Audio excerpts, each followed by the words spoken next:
오늘 서점에 가서 이 책을 데려왔어요. 체오프는 제가 문예청 작가 다닐 때 레포트로 냈던 작가입니다. 체오프에 대해서 개를 데리고 다니는 여인을 예전에 발표를 한 적이 있어서 가물가물하지만 다시 읽어보자 하는 생각이 사왔어요. 개를 데리고 다니는 여인.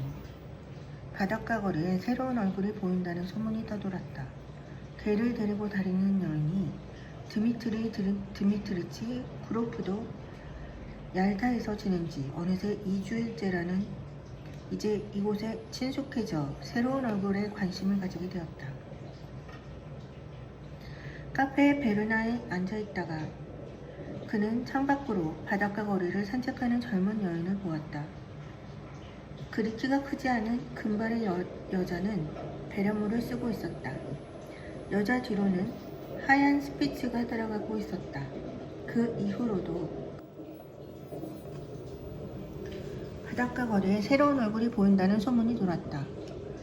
개를 데리고 다니는 여인이 드미트리치 구로프도 얄타에서 지낸 지 어느새 2주일째라 이제 이곳은 친숙해져 새로운 얼굴들로 관심을 가지게 되었다. 카페 베르나에 앉아있다가 그는 창밖으로 바닷가 거리를 산책하는 젊은 여인을 보았다. 그리 키가 크지 않은 금발의 여자는 베레모를 쓰고 있었다. 여자 뒤로는 하얀 스피츠가 따라가고 있었다. 스피츠.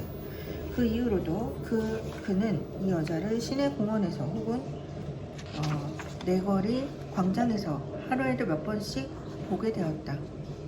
여자는 혼자 늘 같은 베레모를 쓴 채 하얀 스피츠를 데리고 다녔다. 누구도 그녀에 대해 몰랐으며 그래서 그 여자를 단순히 이렇게 불렀다. 개를 데리고 다니는 여인.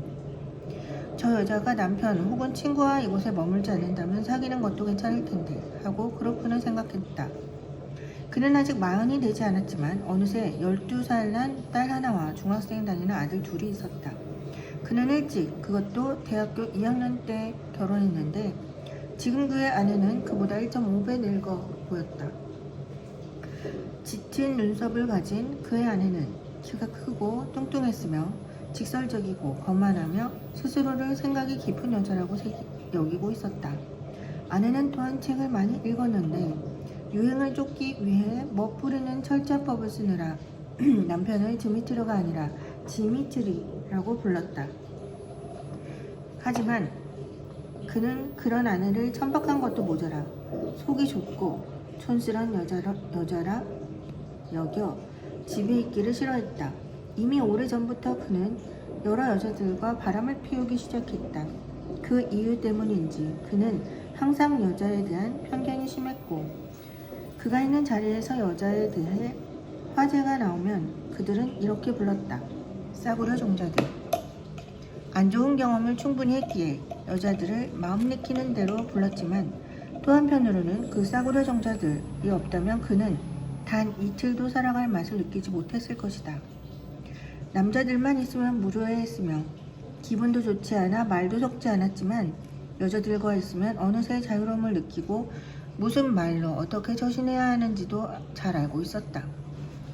어떤 때는 말을 하지 않아도 여자들과 함께 있으면 편안했다. 그의 외모와 성격 그리고 기질 전체는 매력적이면서도 좀치 알 수 없는 무언가가 있어 여자들은 쉽게 그에게 매혹되었다. 수없는 경험, 때론 민망하고도 힘든 일을 많이 겪었기에 그는 벌써 모든 정서는 처음에는 생활의 즐거움을 가져다주는 유쾌한 모험이지만 점잖은 사람, 특히 속을 잘 보이지 않는 이러지도 저러지도 못하는 우유부단한 모스크비치, 괄호하고 모스크바에서 살고 있는 사람들, 모스크비치들에게는 결국 아주 골치 아픈 문제라는 사실도 잘 알고 있었다. 하지만 아름다운 여인이 눈앞에 나타나면 그때의 그 경험과 기억은 눈 녹듯 슬그머니 사라져 다시금 모든 일이 즐겁고 행복하게만 여겨졌다. 어느 날 해가 질 무렵 그가 노청 카페에서 식사를 하고 있는데 베레모를 쓴 그 여인이 옆 테이블에 앉아서 천천히 앞으로 다가왔다. 표정이며 걸음걸이, 의상, 머리 스타일을 보면 분명 그 여자는 점잖은 신분이며 남편이 있고 얄타이는 처음으로 혼자 왔고 이곳에 심심하게 지내고 있다는 것을 그는 알 수 있었다. 이 고장에 좋지 못한 풍경 속 가운데 많은 부분은 사실이 아니며 할 수만 있다면 직접 저지르고 싶은 사람들이 그런 이야기 대부분을 마구 지어낸다는 것을 그 또한 알고 있었다. 그러나 여인이 3발자국 정도 떨어진 옆 테이블에 앉자 숲속에서 은밀한 만남이나 여자를 쉽게 정복했던 승리감 같은 단상들이 떠올라 지금의 상황 역시 그와 같은 것이라는 생각이 또 이름도 모르고 성도 모르는 여인과는 은밀한 로맨스에 대한 유혹이 그를 사로잡았다. 그는 자연스럽게 스피치에게 손짓했다. 걔가 다가오자 손가락으로 쓰다듬었다. 스피치가 으르렁대기 시작했다. 그로프는 다시 쓰다듬었다. 여인이 그를 바라보며 눈을 내리깔았다. 물지는 않아요. 그녀는 말을 끝내자마자 얼굴을 붉혔다. 뼈를 줘도 될까요? 그녀가 고개를 끄덕이자 그는 친근하게 물었다. 얄타에 오신 지는 오래되었나요? 5일째랍니다. 저는 벌써 2주째 머물고 있습니다. 잠시 둘 다 말을 하지 않았다. 시간이 참 빨라요. 그런데 이곳은 정말 무료해요. 그녀는 그를 보지 않은 채 말했다. 모두가 그렇게 말하죠. 벨료프나 지지드라 같은 곳에서는 한 번도 지루하다고 느껴본 적이 없는 사람들도 이곳에만 오면 지루해 죽겠군, 온통 먼지투성이야 라고 말한다죠.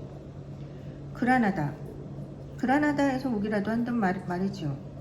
그녀가 웃음을 터뜨렸다. 그러고는 다시 말없이 처음 본 사람들처럼 식사를 했다. 하지만 식사를 마친 뒤에는 나란히 나왔다. 그리고 어디서든 또 무엇을 말하든 개의치 않는 여유로운 사람들이 나누는 농담 섞인 가벼운 이야기를 나누기 시작했다. 그들은 여유롭게 산책하며 묘한 빛을 띤 바다에 대해 이야기를 나눴다.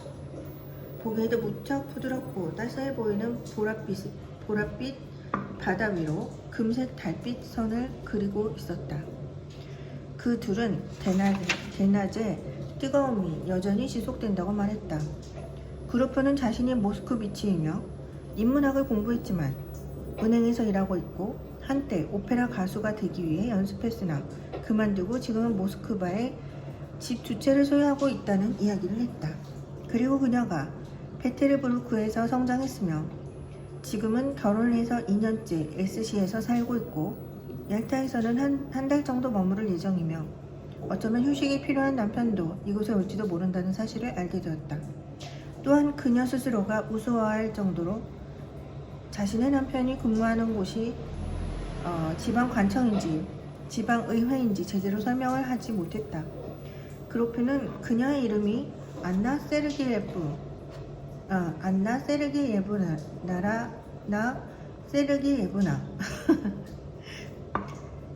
그로프는 그녀의 이름이 안나 세르게예브나라는 것도 알게 되었다.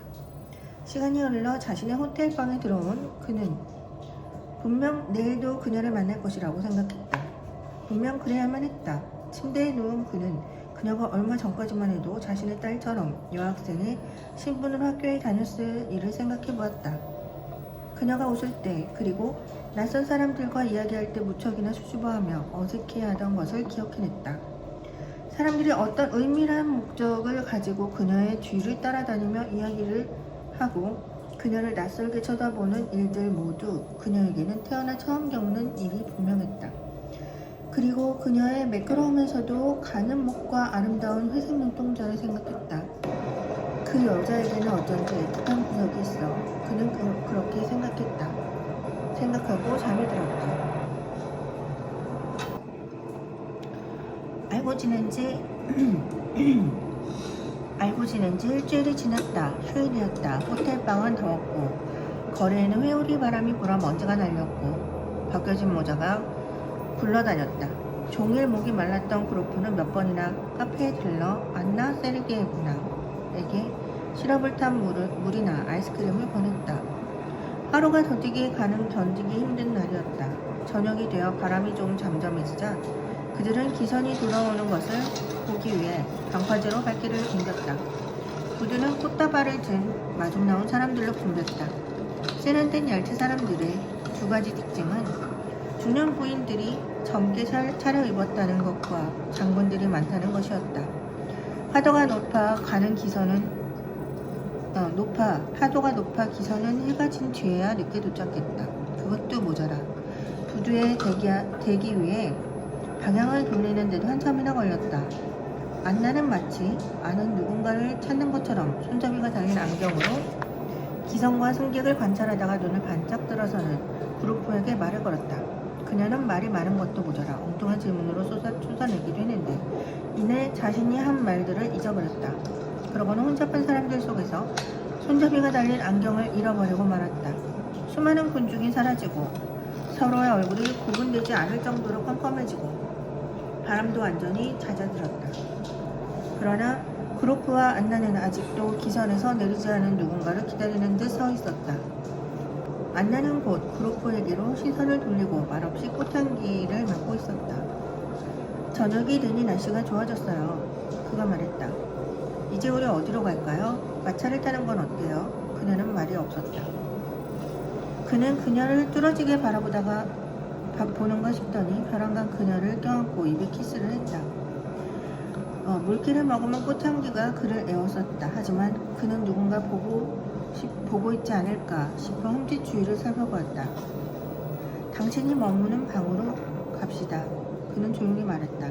그리고 두 사람은 서둘러 걸었다.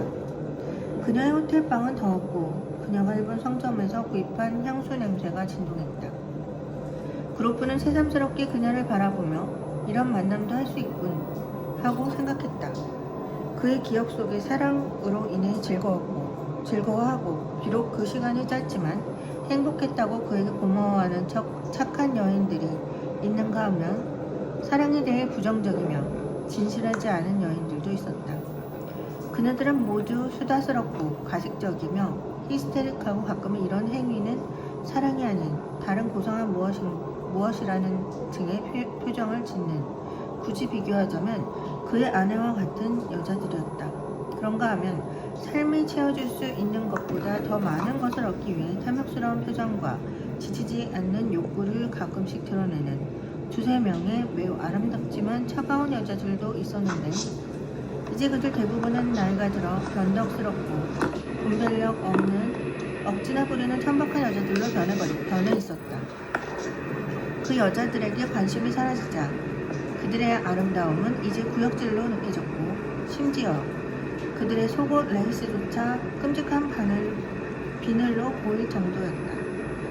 하지만 지금은 달랐다. 누군가 급작스럽게 문을 두들릴 때 느끼는 당혹감과 같은 풋풋한 감정, 미숙한 아이들에게서나 볼 수 있는 수줍음과 어색함만이 있을 뿐이다.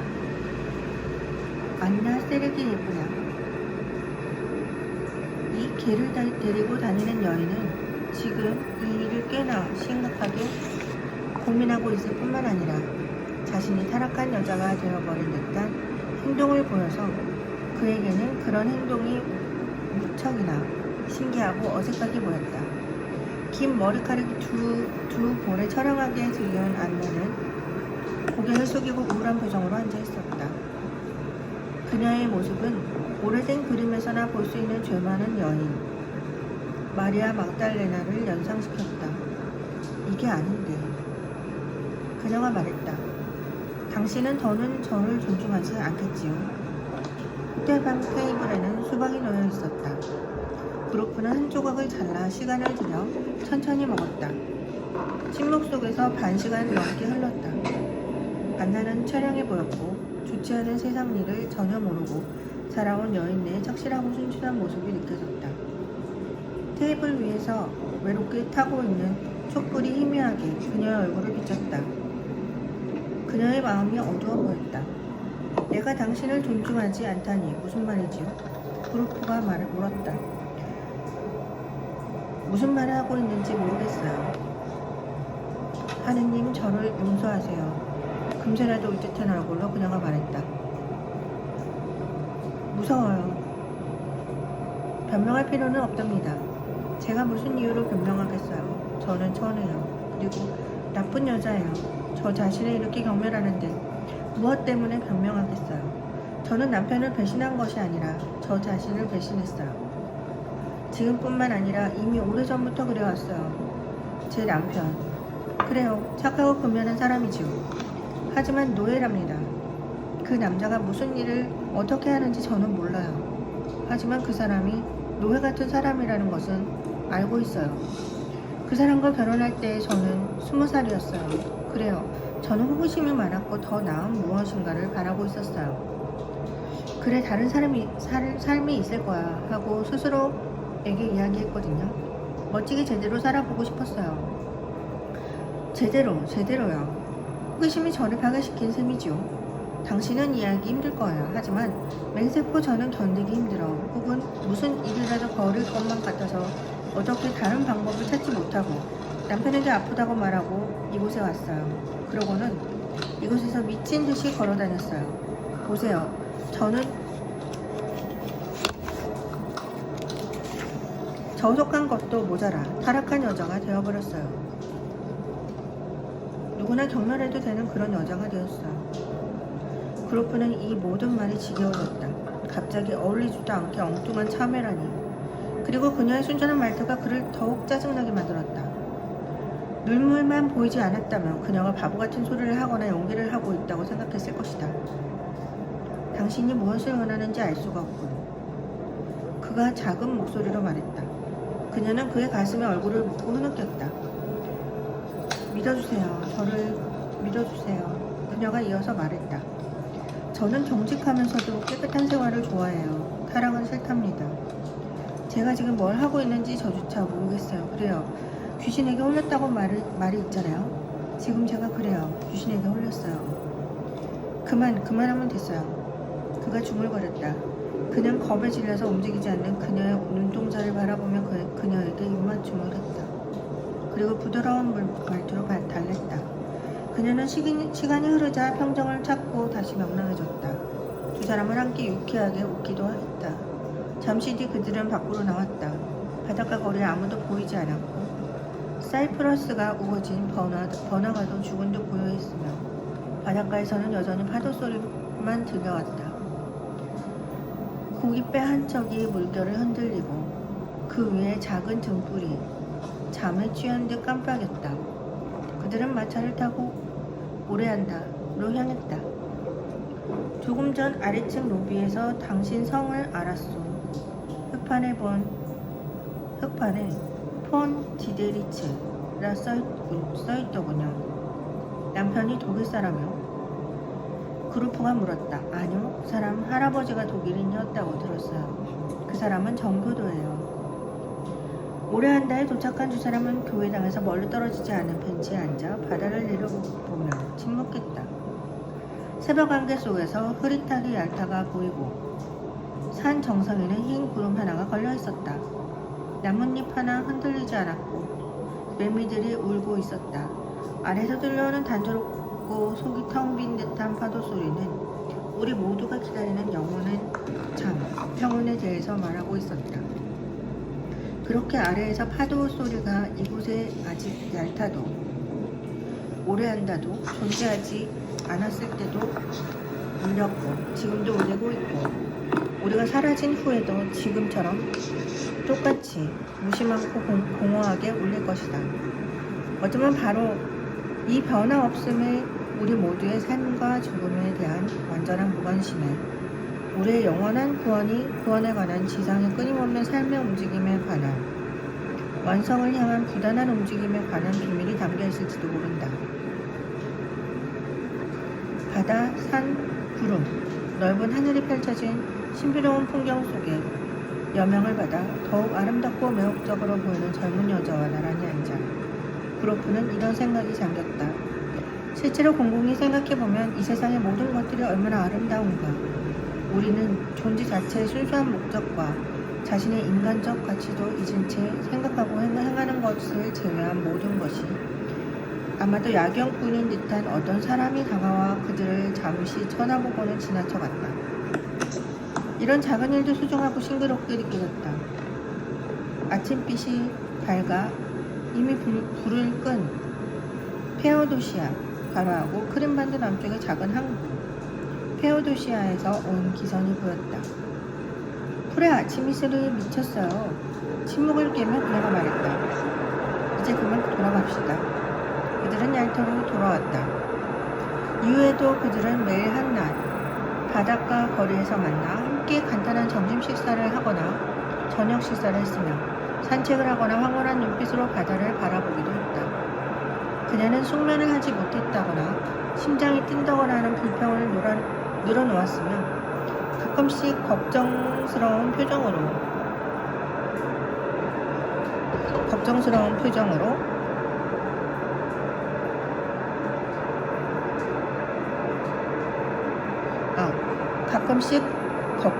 표정으로 그가 자신을 정말로 존중하지 않을 것이 아니냐며 같은 질문을 연달아 했다. 그리고 그는 가로수길이나 공원에 사람들이 보이지 않으면 자주 그리고 갑자기 그녀를 끌어안고 격정적으로 키스를 했다. 행여 누가 보고 있지는 않을까 하는 걱정 속에서 나누는 한낮의 키스. 무더위, 바다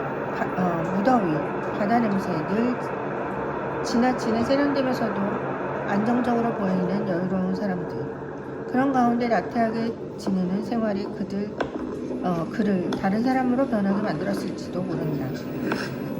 그는 안나에게 아름답고 매력적이라는 말하며 열정에 들떠 그녀에게 한 발짝씩 떨어지지 않았다. 그녀는 자주 생각이 잠겼는데 그가 자신을 존중하지 않고 조금이라도 사랑하지 않으면 천박한 여자로 여기지 않는지 고백하라고 졸라댔다. 그들은 거의 매일 늦은 저녁 시간에 마차를 타고 도시 외곽으로 오레안다로 혹은 폭포가 있는 곳으로 갔다. 이렇게 짧은 여행은 언제나 아름다웠으며 깊은 인상을 가져다 주었다. 그들은 그녀의 남편이 곧 올 것이라고 생각했다. 그런데 남편에게 편지가 왔다. 눈병을 심하게 앓고 있으니 지체하지 말고 집으로 돌아오라는 내용이었다. 안나가 서두르기 시작했다. 잘 됐네요. 이제 저는 떠나야 해요. 그녀가 그로포에게 말했다. 그럴 수밖에 없는 운명이네요. 그녀는 마차를 타고 역으로 출발했다. 그는 그녀를 배웅했다. 역까지는 한나절이 걸렸다. 급행 열차에 몸을 실은 뒤 출발을 알리는 두 번째 벨이 울리자 그녀가 말했다. 한 번만 더 당신의 얼굴을 볼게요. 한 번만 더. 네, 그렇게 해요. 그녀는 울지 않으려 했었다. 하지만 얼굴은 아픈 사람처럼 기운이 없어 보였다. 그녀의 얼굴은 경련을 일으켰다. 당신을 생각할 거예요. 잊지 못할 거예요. 그녀가 말했다. 부디 안녕히 계세요. 잘 지내세요. 그리고 제가 좋은 기억으로 남길 바래요. 우리는 이렇게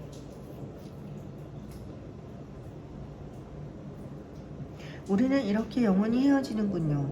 하긴 그래야겠죠. 다시 만나서는 안 되니까요. 그럼 안녕히. 기차는 빠르게 떠났고 불빛도 곧 사라졌다. 잠시 뒤 기차 소리도 들리지 않았다. 마치 달콤한 일들과 혼란에서 어서 빨리 빠져나오라고 모든 것이 일부러 만들어진 듯했다. 플랫폼에 홀로 남아 어둠 속을 응시하는 그로프는 귀뚜라미가 우는 소리와 전선이 윙윙거리는 소리를 듣자 잠에서 깬 듯 눈을 껌뻑이며 생각했다. 자신의 인생에 또 다른 새로운 사건이 일어났다. 하지만 이제는 끝나고 추억으로 남아버렸다. 그는 마음이 허전하고 쓸쓸해졌으며 가벼운 후회까지 들었다. 그가 더는 만날 수 없는 이 젊은 여인은 그와 함께 있을 때 진정으로 행복하지 못했다. 그는 그녀에게 다정했고 사랑의 신호를 보냈지만 그래도 그의 태도는, 그의 목소리와 손길에는 행운을 잡은 거의 2배나 나이가 많은 사내의 가벼운 조소와 거친 오만의 그림자가 깔려 있었던 것이다. 그녀는 늘 그를 착하고 특별하고 고상하다고 말했으니 분명 그는 그에게 본래의 모습으로 보이지 않았던 것이다. 그러니까 무의식 중에 그녀를 거짓말을 한 셈이었다. 기차역에서는 가을 냄새가 났고 바람도 제법 쌀쌀했다. 나도 모스크바로 돌아갈 때가 되었다. 그루프는 플랫폼을 나오며 생각했다. 돌아갈 때가 된 거야. 모스크바에 있는 집은 어느새 겨울의 준비를 하고 있었다. 난로를 떼고 아이들은 학교 갈 준비를 하고 차를 마시는 아침이면 아직 어두워 유모가 잠깐씩 불을 켜야 했다. 벌써 얼음이 얼기 시작했다. 첫눈이 내려 썰매를 꺼내 처음 타는 날은 하얗게 변한 땅과 지붕을 바라보는 일이 즐거웠으며 숨을 내쉬는 것도 상쾌하고 달콤했다. 이런 때가 되면 유년 시절이 생각났다. 서리를 맞은 하얗게 변한 친근한 모습의 보리수나무와 자작나무, 고목은 사이프러스나 종려나무보다 더 가깝게 느껴져 그 옆에 있으면 산과 바다가 생각나지 않았다. 그로프는 모스크바에서 태어났다. 적당히 기분 좋게 추운 날, 모스크바에 돌아온 그가 털 외투를 입고 따뜻한 장갑을 끼고 페트로프카 거리를 걷고 있노라면, 토요일 저녁에 울리는 종소리를 듣고 있노라면, 얼마 전의 여행과 그가 머물렀던 장소들에 대한 매력은 어느새 사라지고 없었다. 차츰 그는 모스크바 생활에 빠져들었다. 하루에 3 종류의 신문을 탐욕스럽게 읽으면서도 모스크바 신문은 보지 않는 것이 원칙이라고 이야기하고 다녔다. 이제 그는 레스토랑과 클럽, 초대 만찬, 기념식 등에 마음이 끌렸고, 자신의 집에 유명한 변호사들과 예술가들이 방문한다거나 의사 클럽에서 교수와 카드놀이를 한다는 것은 은근슬쩍 자랑하고 다녔다. 이제는 접시에 그득한 훈제 고기와 양배추도 먹어치우게 되었다. 한 달 정도 지나면 안나 세르기예프나 또한 기억에서 희미해져 아주 가끔 다른 사람들처럼 처량한 미소를 띤 채 꿈속에 나타날 것이라고 그는 생각했다.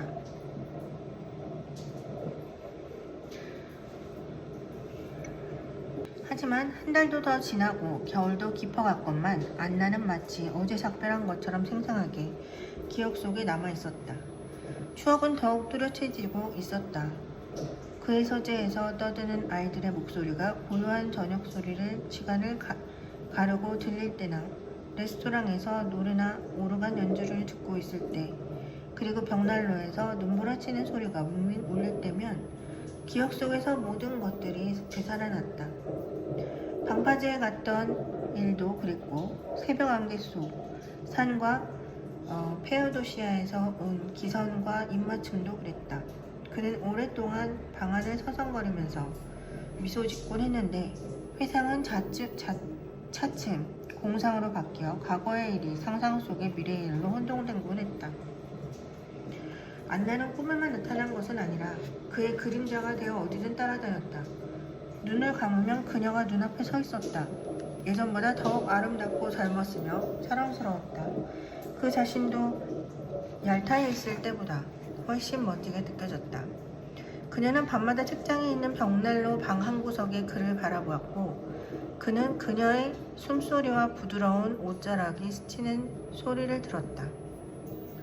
그는 거리의 여자들을 쳐다보며 그녀를 닮은 여자가 없나 찾곤 했다.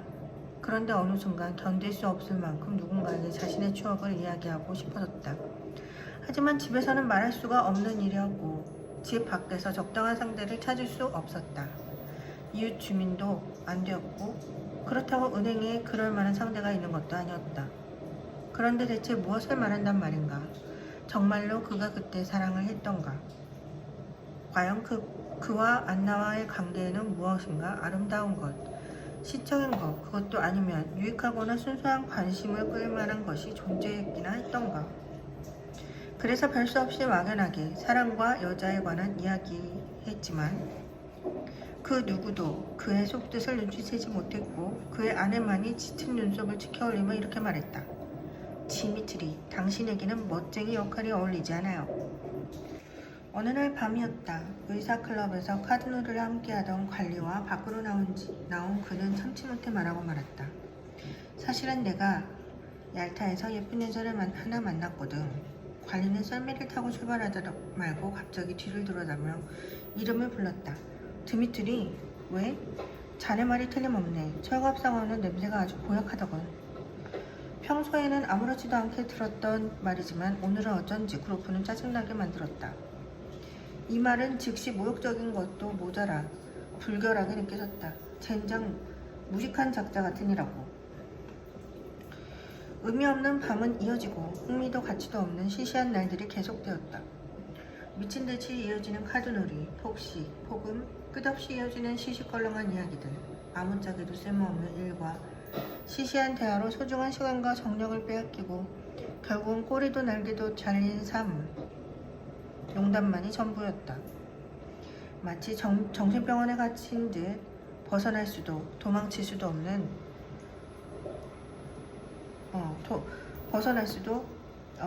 도망칠 수도 없었다. 그날 밤 그루프는 화가 나서 잠시도 눈을 붙이지 못했다. 그는 침대에 걸터앉아 생각이 잠기거나 방안을 어지럽게 서성거렸다. 아이들도 보기 싫었고 은행 일도 귀찮았다. 어디도 가고 싶지 않았고 누구하고도 이야기하고 싶지 않았다. 12월에 휴가가 주어지자 그는 여행 준비를 했다. 아내에게는 한 청년 취직 문제 때문에 페테르부르크에 다녀온다고 말했다. 그는 SC로 떠났다. 대체 무슨 일 때문에? 사실은 그 자신도 잘 알지 못했다. 그저 안나를 보고 싶었고 상황이 된다면 밀회를 나누고 싶었다. 오전 SC에 도착한 그는 가장 좋은 호텔방을 빌렸다.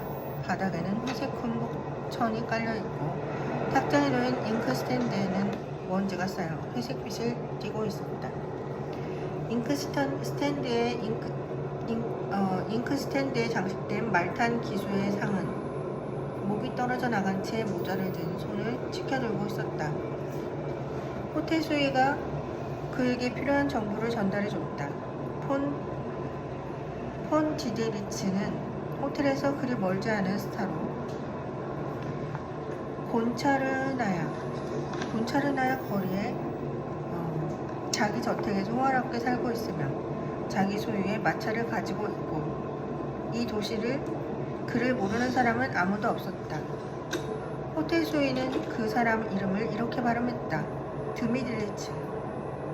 그루프는 성급히 행동하지 않고 스타로 곤차르나야 거리로 나가 집을 찾았다.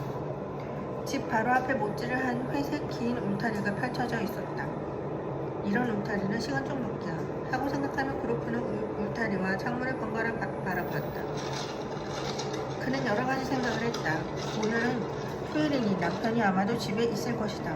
그리고 생각 없이 집을 방문하는 일은 그녀를 당황하게 만드는 일이니 좋은 방법은 아니다. 메모를 보냈는데 혹시라도 남편 손에 들어가면 모든 일이 허사가 된다. 가장 좋은 방법은 우연히 마주치는 것이다. 그리고 그는 울타리 근처에 서성대며 우연한 만남을 기다렸다. 그러다가 거지 한 명이 대문 안으로 들어가고 개들이 사납게 덤벼드는 것을 목격했다. 1시간쯤 지나서 피아노를 치는 소리가 작게 들렸다. 아마도 안나가 치는 것이리라. 그리고는 갑자기 현관문이 열리며 한 노파가 나오고 그 뒤를 따라 낯익은 하얀 스피츠가 달려나왔다. 그루프는 개를 손짓해 부르고 싶었으나 갑자기 심장이 흥분하는 바람에 그만 개 이름을 기억해내지 못했다. 계속 얼쩡거리고 있으려니 점차 회색 울타리가 보기 싫어졌다. 게다가 마음마저 소소해져. 어쩌면 안나가 이미 그를 잊고 다른 사람과 재미있게 보내고 있으며 이런 기분 나쁜 울타리를 아침부터 밤까지 보고 살 수밖에 없는 젊은 여자라면 당연히 그럴 마음을 품고 있으리라고 생각했다. 그는 호텔방으로 돌아와 어떻게 처신해야 할지 몰라서 오랫동안 소파에 앉아 고민을 하다가 식사를 하고 잠이 들었다. 이런 바보같이. 그는 잠에서 깨자 컴컴한 창문을 보며 생각했다. 밤이었다. 어쩌자고 이렇게 잠든 거야. 이 밤중에 대체 뭘 하자고. 병원에서나 구경할 수 있는 회색 싸구려 모포가 덮인 침대에 앉아 그는 스스로에게 화를 내고 있었다. 이렇게까지 해서 개를 데리고 다니는 여인을 만나겠다니. 이렇게 해서 과연 만날 수 있을 거라고는 정말 불쌍하구나. 그날 아침 기차역에서 게이샤라는 영국이 처음 사명된다는 매우 큰 글씨로 된 포스터를 보았다. 이 생각이 들자 그는 곧 극장으로 갔다. 그녀는 분명 초연을 보러 올 거야 하고 그는 생각했다. 극장은 초만원이었다. 지방극장답게 샹들리에 위로 담배 연기가 가득 찼고 2층 객석은 시끄러웠다. 공연 시작 전 멋쟁이들은 첫 번째 열에 뒷짐을 지고 서 있었다. 현 지사와 지정박스 앞에 자리에는 지사의 딸이 높이 목소리를 들고 앉아있고 지사 자신은 두꺼운 커튼 뒤에 얌전히 앉아 손밖에 보이지 않았다. 막이 흔들리고 오케스트라가 오랫동안 조율을 했다. 관객들이 들어와 자리를 찾는 동안 그룹은 열심히 주위를 둘러봤다. 그때 한 여자가 객석에 들어왔다. 안나였다. 그녀는 세 번째 열에 앉았다. 순간 그룹은 심장이 터질 듯했다. 그리고 지금 이 순간 그녀보다 더 가깝고 소중한 사람은 없다는 생각이 들어왔다. 시골 사람들 속에 묻혀있는 조그만 여인. 손잡이가 달린 평범한 오페라 글라스를 손에 들고 있는 전혀 돋보이지 않는 그녀가 지금 그의 삶을 가득 채우고 있고 이는 또한 그의 슬픔이고 기쁨이며 이 순간 그 자신을 원하는 하나밖에 없는 행복이었다. 보잘것없는 오케스트라와 이류 바이올린 주자가 연주하는 소리 속에서 그는 그녀가 얼마나 아름다운지 기억해냈다. 한 젊은 남자가 안나와 함께 들어와 나란히 앉았다. 짧은 구렛나루 한 매우 키가 큰 등이 굽은 남자였다. 그는 발걸음을 뗄 때마다 줄곧 절이라도 하는 것처럼 고개를 끄덕였다. 그녀가 얄탈 성분에서 말한 마치 노예 같다는 남편이 분명했다. 실제로 남자의 긴 얼굴과 구렛나무, 조금 벗겨진 이마에는 노예와 같은 비굴함이 보여 그로프는 의미심장한 미소를 지었다. 게다가 남자와 단추구멍에는 하길 배지와도 같은 것이 웨이터의 번호표처럼 빛나고 있었다. 첫 번째 휴식 시간. 남편이 담배를 피우러 나가자 그녀는 홀로 남게 되었다. 같은 아래층에 자리 잡던 그로프가 그녀에게 다가가 어색하게 미소를 지으며 떨리는 목소리로 말했다. 잘 지냈어? 그를 본 그녀는 얼굴이 창백해졌다. 다시 한번 제 눈을 믿지 못하겠다는 듯이 두려움에 떨며 쳐다보았다. 그리고 기다리려도 할까 두려운지 부채와 오페라 그레스를 꽉 쥐었다. 두 사람 모두 침묵했다. 그녀는 앉아 있었고 그는 서 있었다. 당황한 그녀의 모습에 놀라 그가 미처 옆자리에 앉을 생각을 하지 못했던 것이다. 바이올린과 플루토를 조율하기 시작했다. 모든 사람들이 자신을 보고 있다는 생각에 훔쳐 놀랐다. 바로 그때였다. 벌떡 일어선 그녀가 출구 쪽으로 빠르게 걸어나갔다. 그는 재빨리 그녀의 뒤를 쫓았다. 두 사람은 쓸데없이 복도 계단을 오르락내리락 했다. 그들의 눈앞으로 법관복장을 한 사람들과 교사 복장을 한 사람들 그리고 공무원 복장을 한 사람들이 지나갔다. 그들은 모두 가슴에 배지를 달고 있었다. 그리고 여인들과 걸어놓은 모피 외투를 지나쳤다. 밖에서 들어온 바람에 담배 냄새가 실려 있었다. 떨리는 심장을 느끼며 그루프는 생각했다. 오 하나님, 이 사람들, 이 오케스트라는 대체 왜? 그 순간 갑자기 그날 저녁역에서 안나를 배웅했을 때 그녀가 모든 것은 끝났다. 우리는 다시 만나서는 안 된다고 하고 자신에게 했던 말을 기억해냈다. 하지만 아직 끝내려면 더 있어야 한다. 측면 좌석 입구란을 쓰고 비좁고 어두운 계단에서 그녀가 멈췄다. 당신 때문에 얼마나 놀랐는지 아세요? 여전히 창백한 그리고 당황스러운 얼굴로 그녀가 힘겹게 숨을 내쉬며 말했다. 오 당신 때문에 정말 놀랐어요. 죽는 줄 알았다고요. 대체 왜 이곳에 오셨는지 왜? 내 마음을 좀 이해해 주시오. 안나 이해해줘요. 그는 낮은 목소리로 재빠르게 말했다. 제발 이해해 주시오. 그녀는 그를 두려움과 애원과 사랑이 뒤섞인 시선으로 바라보았다. 그의 모습을 더 확실히 기억해내려는 듯 뚫어지게 바라보았다. 저는 괴로워요. 그의 말을 듣지 않은 채 계속 말했다. 저는 언제나 당신 생각만 했어요. 당신 생각으로 살았다고요. 하지만 잊으려 했는데 도대체 왜 다시 나타나셨나요? 위쪽 층계에서 두 명의 학생이 담배를 피우며 아래를 내려다보고 있었다. 하지만 그루프는 신경 쓰지 않은 채 안나를 끌어안고는 그녀 얼굴과 볼 그리고 손에 입 맞추기 시작했다. 이러지 마세요. 이러지 마세요. 두려움에 휩싸인 그녀가 그를 밀쳐냈다. 우리 두 사람 모두 미쳤어요. 오늘 당장 이곳을 떠나세요. 지금 당장 떠나요. 당신께 간곡히 부탁드리는 거예요. 간절히. 사람들이 오고 있어요. 계단 아래서 누군가 올라왔다. 떠나셔야 해요. 안나가 작은 소리로 말했다. 아시겠어요, 드미트리? 제가 모스크바로 당신을 찾아갈게요. 저는 행복했던 적이 없어요. 물론 지금도 불행하지요. 그리고 앞으로도 행복하지 못할 거예요. 정말로요. 더 이상 저를 괴롭히지 말아주세요. 약속할게요. 제가 모스크바로 갈게요. 그러니 지금은 헤어져야 해요. 사랑스럽고 소중한 기대지만 지금은 헤어져야 해요. 그녀는 손을 놓고 빠르게 계단을 내려갔다. 몇 번씩 뒤를 돌아보며 보는 그녀의 눈동자를 보며 그는 정말로 그녀가 행복하지 않다는 것을 느낄 수 있었다. 그루프는 잠시 서 있었다. 그리고 주위가 조용해진 뒤 자신의 외투를 가지고 구장을 나왔다. 안나 세르게예브나는 모스크바로 그를 찾아왔다. 두세 달에 한 번씩 그녀는 남편에게 자신의 부인병을 핑계로 대학병원에 가야 한다며 SC를 떠났다. 남편은 반신반의했다.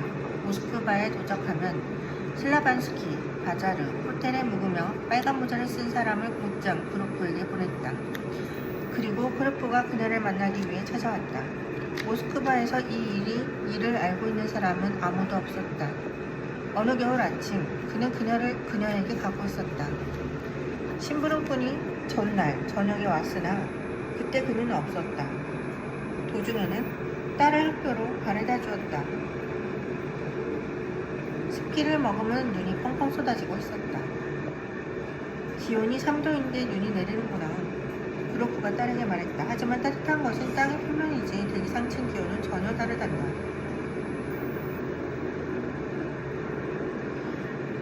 아빠, 그럼 왜 겨울에는 천둥이 치지 않아요? 그것도 설명해 주었다. 그는 딸에게 말을 하면서도 다른 생각을 했다. 지금 그녀를 만나러 가지만 이 사실을 알고 있는 사람은 아무도 없었다. 어쩌면 앞으로도 알지 못할 것이다. 자신에게 두 모습의 생활이 있는 셈이었다.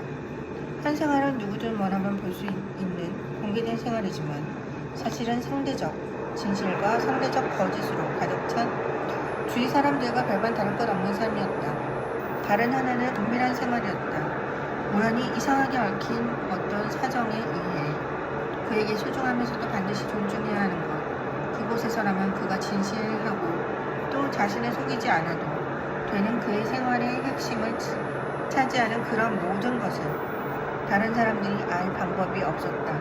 하지만 진실을 숨기기 위해 자신을 감추는 그의 가식적 껍데기, 이를테면 은행에서의 일, 클럽에서의 토론, 그의 저급한 동작인 아내와 함께하는 파티 등 이런 모든 것은 공개되어 있었다.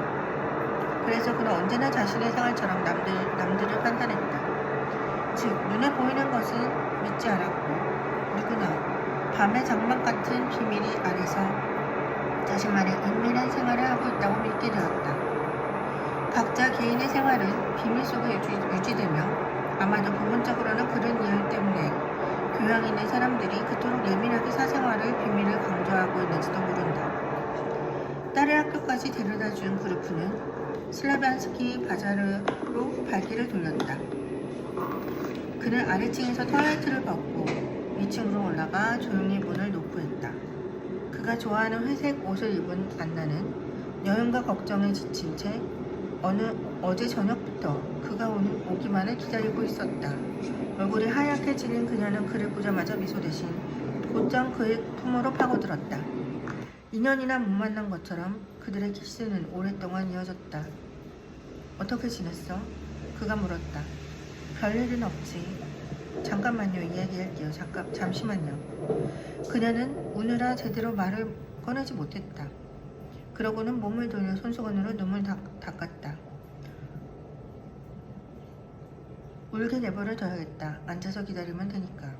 그렇게 생각하고 그는 알랑앉아에 몸을 기댔다. 잠시 후 그는 배를 눌러 차를 시켰다. 그가 차를 마시는 동안 그녀는 창문을 향해 서 있었다. 그녀는 자신들의 생활이 서글프다는 생각에 울었던 것이다. 그 둘은 마치 도둑처럼 사람들의 눈을 피해 몰래 만나야 했다. 어찌 그들의 생활이 정상적이라고 말할 수 있겠는가. 이제 그만 그치지. 그가 말했다. 그들의 이 사랑이 쉽게 종지부를 찍지 못할 것이란 것을 그는 알고 있었다. 물론 그 끝도 언제인지 알 수 없었다. 안나가 그에게 더 큰 애정을 쏟아부으며 사랑했기에 그녀에게는 이 모든 것이 언젠가는 끝날 것이라고 말조차 꺼내기가 두려웠다. 설령 그렇게 말한다고 해도 그녀는 믿지 않을 것이 분명했다. 그는 그녀의 기분을 바꿔줄 생각으로 그녀의 어깨에 가볍게 손을 올렸다. 그리고 거울에 비친 자신의 모습을 보았다. 머리가 하얗게 새기 시작했다. 최근 더 나이가 들어 보였다. 그렇지만 이렇게 추하게 느껴지긴 처음이었다. 낯설었다. 손을 얹어서 놓은 그녀의 따뜻한 어깨가 희미하게 떨고 있었다. 아직 그녀는 이렇게 따뜻하고 아름답지만 언젠가는 그녀 또한 자신의 모습처럼 시들 것이 분명했기에 그는 여인에게 연민을 느꼈다. 도대체 그녀는 왜 그를 그토록 사랑하는가? 그는 여자들에게 본래의 모습을 보이지 않았다. 그리고 여자들이 있는 그대로의 그를 사랑하는 것이 아니라 자신들이 상상한, 평생 자신들이 꿈꿔온 상대로 그를 차갑게 사랑했다. 그런데 여인들은 그런 자신들의 실수를 알아차리고도 여전히 그를 사랑했다. 게다가 여인들 모두가 그로 인해 행복하지 않았다. 흘러가는 시간 속에서 그는 많은 여자들과 사귀며 헤어졌지만 단 한 번도 사랑을 느낀 적이 없었다. 다른 것은 몰라도 사랑은 없었다. 그런데 지금, 이제 머리가 새기 시작한 지금, 그가 진심으로 사랑을 느끼고 있었다. 태어나 처음이었다. 안나와 그는 무척 가깝고 친밀한 사람처럼, 남편과 아내처럼, 마음이 통하는 친구처럼 서로를 사랑했다. 그들은 서로가 서로를 운명이 맺어준 인연이라고 믿었다. 그는 왜 결혼을 했으며 그녀 또한 결혼한 이유를 알 수가 없었다. 마치 두 마리의 암수 철새가 잡혀 각기 다른 세상에서 살고 있는 것 같았다. 그들은 과거 부끄러웠던 일들과 현재 일어나는 일들을 서로 용서했다. 그리고 이 사랑으로 인해 자신들이 변했음을 알아차렸다. 예전에 그는 슬픔을 느낄 때면 머리에 떠오르는 갖은 논리로 자신을 위로하라고 했었다. 하지만 이제는 논리를 따지지 않고 깊이 공감했다. 진실되고 솔직하고 싶었다. 그만으로 사랑해. 그가 말했다. 이제 그만 됐어요. 이제 이야기 좀 해요. 뭐든 생각해 봅시다. 그들은 남의 눈을 속삭여야 하며 서로 다른 도시에서 살지만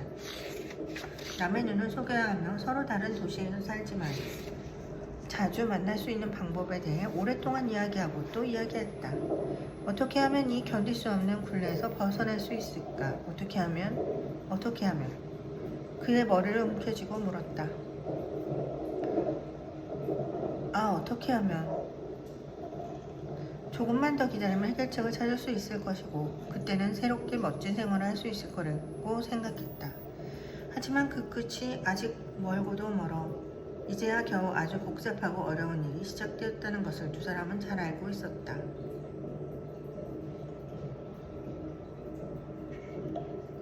그리고 이 책은 안톤 파블로비치 체호프의 책이고 그리고 1880년대부터 활약을 한 작가의 책이네요. 그리고 한국에서는 장한이라는 분이 옮겨